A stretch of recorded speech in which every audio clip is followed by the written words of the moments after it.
Welcome to Take 5, a series of short videos all about learning. I'm Stella Collins and I'm Chief Learning Officer at Stella Labs.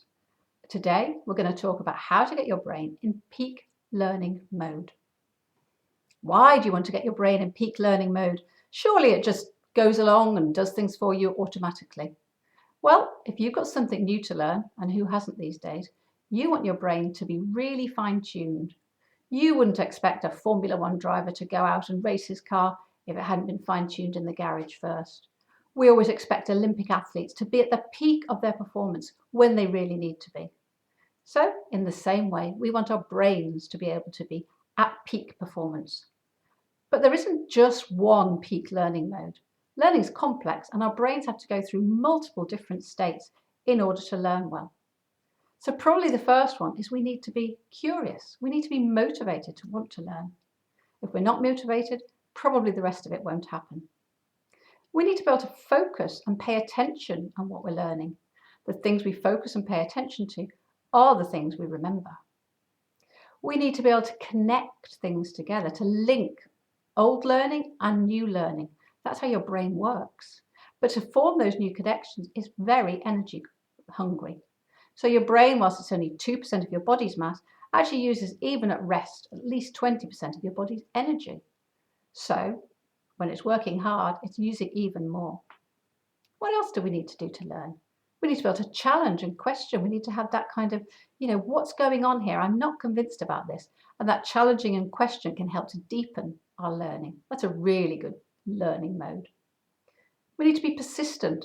Sometimes practice can be dull and you can feel like you're not getting anywhere and you need to work through it. That persistence is really vital to learning. We need to reflect. We need to reflect back on what we've learned, where we've come from, how we might be able to use that learning. It might not have been presented to you in a way that was very practical, and you need to think about how you can use it practically. And we need to turn learning from being conscious to unconscious. So if you're learning new skills, whilst they're new, like driving a car, you're very conscious about how to change gear or steer. But eventually it becomes unconscious and you can then you perform much more successfully. So how can we help ourselves get into these peak learning modes?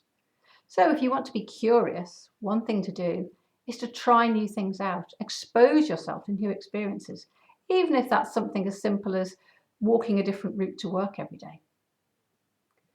We need fuel, so we need glucose, we need oxygen, we need to have a healthy body mass, we need to have healthy neurotransmitters going around our body.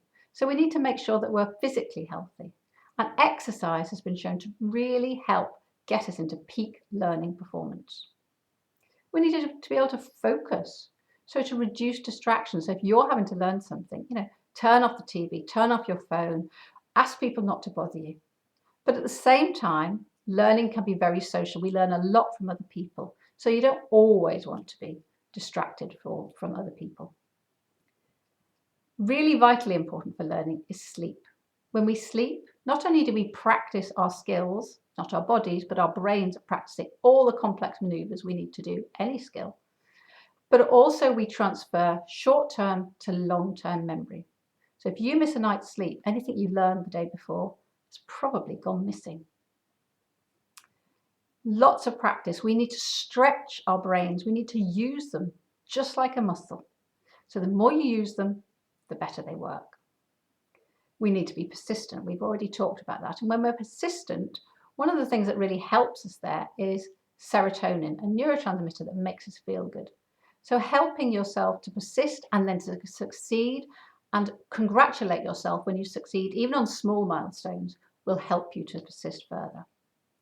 And finally, we need time. Learning doesn't happen in one moment. We need time to reflect, to grow, and to let all those neurons start connecting and turn things from conscious into unconscious, useful habits and behaviours.